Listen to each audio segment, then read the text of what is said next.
Friends, ಪೂರ್ಣಪದ್ಮ art and ಡಿಶಸ್ಗೆ ನಿಮಗೆಲ್ಲ ಸ್ವಾಗತ. ನಾನು ನಿಮ್ಮ ಅನ್ನಪೂರ್ಣ ಜಗದೀಶ್. ನಿಮಗೆ ಮೊದಲಿಂದ ಹೇಳ್ತಾ ಇದ್ದೀನಲ್ವ, ನಾನು ಸಬ್ಬಕ್ಕಿನ ಸ್ವಲ್ಪ ನೆನೆಸ್ಬಿಟ್ಟು 3 hours ನೆನೆಸ್ಬಿಟ್ಟು ಒಂದು ಬಾಕ್ಸರು ಅದನ್ನು ಚೆನ್ನಾಗಿ ನೀರಿಲ್ದಂಗೆ ಬಸ್ಬಿಟ್ಟು ನಾನು ಡಬ್ಬಿಯಲ್ಲಿ ಹಾಕಿಟ್ಕೊಂಡಿರ್ತೀನಿ. ಅದರಿಂದ ವೆರೈಟಿ ಡಿಶಸ್ ನೀವು ಮಾಡ್ಬೋದು ಅಂತ ನೋಡಿ. ಅದೇ ಥರ ಇಟ್ಕೊಂಡಿರೋ ಸಬ್ಬಕ್ಕಿ ಇದು. ಮತ್ತು ಅಕ್ಕಿ ಹಿಟ್ಟು, ಕಡಲೆಕಾಯಿ ಬೀಜ, ಹುರ್ಗಡ್ಲೆ, ಅರಿಶಿನ, ಖಾರದ ಪುಡಿ, ಉಪ್ಪು, ಬಿಳಿ ಎಳ್ಳು, ಕೊತ್ತಂಬರಿ ಸೊಪ್ಪು, ಒಂಚೂರು ಕರಿಬೇವಿನ ಸೊಪ್ಪು. ಇಷ್ಟಿದ್ರೆ ನಿಮಗೆ ಸಬ್ಬಕ್ಕಿ ನಿಪ್ಪಟ್ಟು ಅಂತ ಮಾಡಿ ತೋರಿಸ್ತಾ ಇದ್ದೀನಿ. ಇವಾಗ ತುಂಬಾ ಇಷ್ಟಪಡ್ತಾರೆ ಎಲ್ಲರೂ. ಅಂಗಡಿಗೆ ಹೋದರೆ, ಕಾಂಡಿಮೆಂಟ್ಸ್ಗೆ ಹೋದರೆ ಸಬ್ಬಕ್ಕಿ ನಿಪ್ಪಟ್ಟಿದೆ ಅಂತ ಕೂಡ ಒಂದು ಬೋರ್ಡ್ ಹಾಕಿರ್ತಾರೆ ಅವರು. ಅದರಿಂದ ನೀವು ಮನೆಯಲ್ಲೇ ಸುಲಭವಾಗಿ ನಿಮ್ಮ ಕಣ್ಣು ಮುಂದೆ ಕಾಣುವಂಥ ಸಾಮಾನುಗಳಲ್ಲೇ ನೀವು ರೆಡಿ ಮಾಡ್ಕೋಬೋದು ಅಂತ ನಾನು ತೋರಿಸ್ತಾ ಇದ್ದೀನಿ. ನೋಡಿ, ಇದೆರಡನ್ನೂ ನಾನು ಮಿಕ್ಸರ್ ಜಾರ್ಗೆ ಹಾಕಿಬಿಟ್ಟು ಗ್ರೈಂಡ್ ಮಾಡ್ಕೊಂಬಿಡ್ತೀನಿ. ಮೊದಲು ಹುರ್ಗಡ್ಲೆ ಮಾಡ್ತೀನಿ, ಆಮೇಲೆ ಇದನ್ನು ಮಾಡಿ ಒಂದು ಸ್ವಲ್ಪ ತುಂಬ ನುಣ್ಣಗಾಗೋದು ಬೇಡ, ಆ ಥರ ರೆಡಿ ಮಾಡಿ ಇಟ್ಕೊಳ್ತೀನಿ. ನೋಡಿ, ಹುರ್ಗಡ್ಲೆನ ನಾನು ನೈಸಾಗಿ ಪುಡಿ ಮಾಡ್ಕೊಂಡು ಬಿಟ್ಟಿದ್ದೀನಿ. ಇದನ್ನು ಮತ್ತು ಇದನ್ನು ಮಾತ್ರ ಸ್ವಲ್ಪ ರಫಾಗಿ ಮಾಡ್ಕೊಂಡಿದ್ದೀನಿ. ಇದನ್ನು ಕಡಲೆಕಾಯಿ ಬೀಜನ ಇದಾದಮೇಲೆ ಇದಕ್ಕೆ ನಾನು ಒಂದು ಅರ್ಧ ಸ್ಪೂನ್ನಷ್ಟು ಅರಿಶಿನ ಹಾಕ್ತಾಯಿದ್ದೀನಿ. ಮತ್ತು ಖಾರದ ಪುಡಿ ನಿಮಗೆ ಎಷ್ಟು ಖಾರ ಬೇಕೋ ಅಷ್ಟು ಹಾಕ್ಕೊಳ್ಬೋದು. ನಾನು ನಿಪ್ಪಟ್ಟಲ್ವ, ಒಂದು ಸ್ವಲ್ಪ ಚೆನ್ನಾಗೇ ಇರಲಿ ಖಾರ ಅಂತ ಒಂಚೂರು ಜಾಸ್ತಿ ಹಾಕ್ತಾಯಿದ್ದೀನಿ.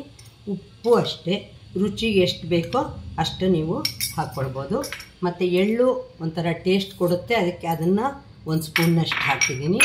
ಮತ್ತು ಕೊತ್ತಂಬರಿ ಸೊಪ್ಪು, ಕರಿಬೇವಿನ ಸೊಪ್ಪು ಹಾಕ್ಕೊಂಡ್ಬಿಟ್ಟಿದ್ದೀನಿ. ಮತ್ತು ನೋಡಿ, ಈ ಥರ ಇದು ಮಾಡಿ ಇಟ್ಕೊಂಡಿದ್ನಲ್ವ, ನಾನು ನಿಮ್ಗೆ ಹೇಳ್ತಾನೆ ಇರ್ತೀನಿ, ನಾನು ಅಡುಗೆಗೆ ನೀವು ಈ ಥರ ಟ್ರೈ ಮಾಡೋದ್ರಿಂದ ತುಂಬ ಒಳ್ಳೆ ಟೇಸ್ಟ್ ಕೊಡುತ್ತೆ. ಅದು ಸಬ್ಬಕ್ಕಿ ಎಷ್ಟೋ ವಿಧದಲ್ಲಿ ನೀವು ಉಪಯೋಗ ಮಾಡ್ಕೋಬೋದು. ಇದನ್ನು ಚಪಾತಿ ಮಾಡೋವಾಗ ಕೂಡ ಇದನ್ನು ನೀವು ಮೇಲೆ ಪ್ರೆಸ್ ಮಾಡಿಬಿಟ್ಟು ಚಪಾತಿ ಸುಡೋದ್ರಿಂದ ನೋಡೋಕ್ಕೂ ವೆರೈಟಿ ಆಗಿರುತ್ತೆ ಮತ್ತು ತಿನ್ನೋಕ್ಕೂ ಕೂಡ ತುಂಬ ಚೆನ್ನಾಗಿರುತ್ತೆ. ಸಬ್ಬಕ್ಕಿ ಬೇಯಲ್ಲ ಅಂತ ಅಂದ್ಕೋಬೇಡಿ, ಫಸ್ಟ್ ಕ್ಲಾಸಾಗಿ ಬೇಗನೆ ಬೇಯುತ್ತೆ. ನೋಡಿ, ಇದಕ್ಕೆ ಈಗ ಅಕ್ಕಿ ಹಿಟ್ಟು ಒಂದು ಬೌಲ್ ಹಾಕ್ಕೊಳ್ತಾ ಇದ್ದೀನಿ.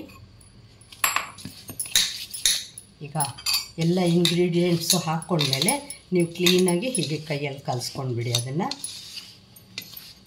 ಈ ಥರ ಮಿಕ್ಸ್ ಮಾಡಿ ಇಟ್ಕೊಂಡು ನೀವು ಗೆಸ್ಟ್ ಬಂದಾಗ ಅಥವಾ ಯಾರನ್ನ ಮನೆಗೆ ಬರ್ತಾರೆ ರಿಲೇಟಿವ್ಸು ಅಂದಾಗ ಆಗಿಂದಾಗೇನೂ ಮಾಡಿಕೊಡ್ಬೋದು. ಇಲ್ಲಾಂದರೆ ಮಾಡಿ ಒಂದು ಡಬ್ಬಿಯಲ್ಲಿ ಹಾಕಿಟ್ರೆ ಇದೇನು ಕೆಡಲ್ಲ, ಗರ್ಗರಿ ಅಂತ ಇರುತ್ತೆ. ಇದೆಲ್ಲ ರೆಡಿ ಮಾಡ್ತಾ ಇರೋವಾಗಲೇ ನೀವು ಎಣ್ಣೆ ಕಾಯಕ್ಕೆ ಇಟ್ಕೊಂಡ್ಬಿಡಿ.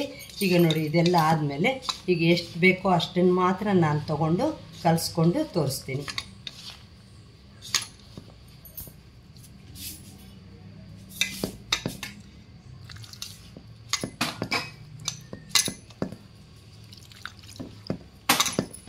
ತುಂಬ ಪ್ರೆಸ್ ಮಾಡಬೇಡಿ ಕಲಿಸೋವಾಗ, ಅದಕ್ಕೆ ನೋಡಿ ಆ ಸಬ್ಬಕ್ಕಿ ಹಾಗಾಗಿ ಕಾಣುತ್ತೆ. ಈಗ ನಿಧಾನಕ್ಕೆ ಕಲಿಸ್ಕೊಡಿ.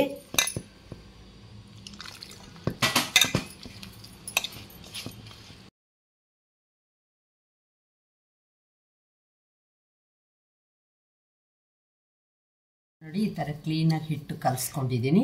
ಇದು ನೀರು ಕೈ ಮಾಡ್ಕೊಳ್ಳೋದ್ರಿಂದ ಇದನ್ನು ತುಂಬ ನೀರಾಗಿ ನಾನು ಮಾಡ್ಕೊಂಡಿಲ್ಲ. ನೋಡಿ, ಈ ಥರ ಒಂದು ಬೌಲಲ್ಲಿ ನೀರು ಇಟ್ಕೊಳ್ಳಿ. ನೀರಿಟ್ಕೊಂಡು ನೋಡಿ, ಈ ಥರ ಉಂಡೆಗಳು ಮಾಡಿ ಇಟ್ಕೊಂಡಿದ್ದೀನಿ, ಒಂದೇ ಸೈಜ್ ಬರಲಿ ಅಂತ. ನಿಧಾನವಾಗಿ ಹೀಗೆ ಇದನ್ನು ಎಲ್ಲೂ ಇದಿಲ್ದಂಗೆ ಹೀಗೆ ಮಾಡಿಕೊಂಡು ಅದನ್ನು ಎಣ್ಣೆ ಕಾಯಕ್ಕೆ ಇಟ್ಟಿದ್ದೆ ಅಲ್ವ ಮೊದಲೇ, ಅದಕ್ಕೆ ಹಾಕ್ಬಿಡಿ.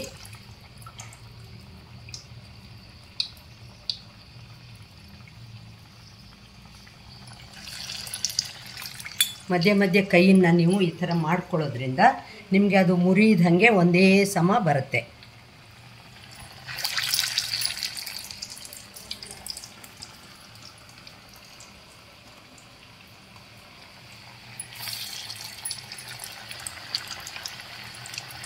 ಎರಡೂ ಕಡೆ ತಿರುಗಿಸಿ ರೆಡಿ ಮಾಡಿದ್ದೀನಿ. ಎಷ್ಟು ಚೆನ್ನಾಗಿ ಕಾಣಿಸ್ತಾ ಇದೆ ಗೊತ್ತಾ? ಅದರಲ್ಲಿ ಮಧ್ಯ ಮಧ್ಯದಲ್ಲಿ ನಿಮಗೆ ಸಬ್ಬಕ್ಕಿನೂ ಕಾಣುತ್ತೆ. ತಿನ್ನೋವಾಗಂತೂ ಅದ್ರ ಟೇಸ್ಟು ತುಂಬ ಚೆನ್ನಾಗಿರುತ್ತೆ.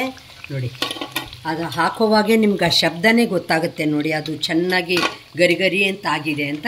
ತುಂಬ ತೆಳ್ಳಗೆ ಮಾಡಿಲ್ಲ ನಾನು, ಇರೋದ್ರಲ್ಲಿ ನೋಡೋಕ್ಕೂ ಚೆನ್ನಾಗಿರಬೇಕು ಆ ಥರ ಮಾಡ್ಕೊಂಡಿದ್ದೀನಿ.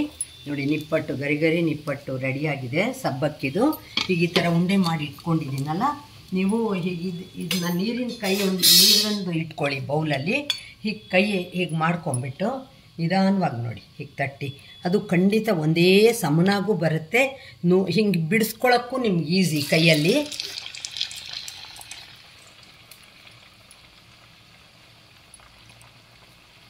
ನಾನೇನು ಇದಕ್ಕೆ ನೋಡಿ ಕಾದ ಎಣ್ಣೆ ಹಾಕಲಿಲ್ಲ ಅಥವಾ ಸೋಡಾ ಹಾಕಿಲ್ಲ.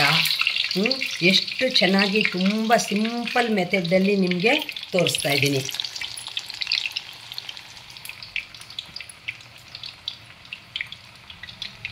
ಮಕ್ಕಳಿಗೂ ಅಷ್ಟೇ ತುಂಬ ಇಷ್ಟ ಆಗುತ್ತೆ.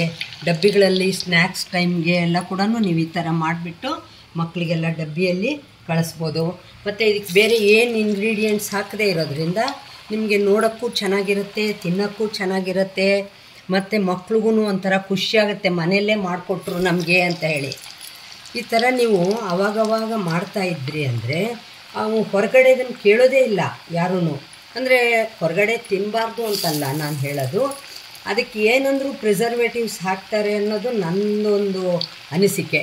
ಅದರಿಂದ ಅದನ್ನು ಆ ಥರ ತಿನ್ನೋದು ಬೇಡ ಅನ್ನೋದಕ್ಕೆ ನಾನು ನಿಮಗೆ ಪದೇ ಪದೇ ಮನೇಲಿ ಮಾಡಿ ಅಂತ ನಿಮ್ಗೆ ಹೇಳ್ತಾ ಇದ್ದೀನಿ. ಗರಿ ಗರಿ ಸಬ್ಬಕ್ಕಿ ನಿಪ್ಪಟ್ಟು ರೆಡಿಯಾಗಿದೆ.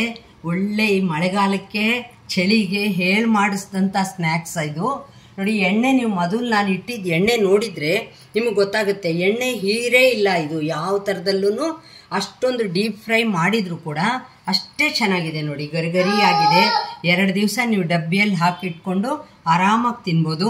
ನೋಡಿ ಎಳ್ಳು ಹಾಕಿದ್ನಲ್ಲ, ಅದು ನೋಡೋಕ್ಕೆ ಎಷ್ಟು ಚೆನ್ನಾಗಿ ಕಾಣಿಸ್ತಾ ಇದೆ. ತಿನ್ನೋವಾಗ ಅದು ಕೂಡ ಒಂದು ಸ್ಪೆಷಲ್ ಟೇಸ್ಟ್ ಕೊಡುತ್ತೆ ನಿಮಗೆ. ಇನ್ನೂ ತನಕ ನನ್ನ ಚಾನಲ್ಗೆ ಸಬ್ಸ್ಕ್ರೈಬ್ ಮಾಡ್ಕೊಳ್ಳದೆ ಹೋದರೆ ಸಬ್ಸ್ಕ್ರೈಬ್ ಮಾಡಿಕೊಂಡು ಲೈಕ್, ಶೇರ್, ಕಾಮೆಂಟ್ ಮಾಡೋದು ಕೂಡ ಮರಿಬೇಡಿ. ಇದೇ ಸೇಮ್ ಡಿಶ್ನ ನಾನು ಫೇಸ್ಬುಕ್ಕು, ಇನ್ಸ್ಟಾಗ್ರಾಮ್ನಲ್ಲಿ ಕೂಡ ಅಪ್ಲೋಡ್ ಮಾಡ್ತೀನಿ. ಗರಿ ನಿಪ್ಪಟ್ಟನ್ನ, ಸಬ್ಬಕ್ಕಿ ಗರಿ ನಿಪ್ಪಟ್ಟನ್ನ ಅಲ್ಲೂ ನೋಡಿ ನೀವು ಎಂಜಾಯ್ ಮಾಡ್ತೀರಾ ಅಂತ ತಿಳ್ಕೊಂಡಿದ್ದೀನಿ. ನಮಸ್ಕಾರ.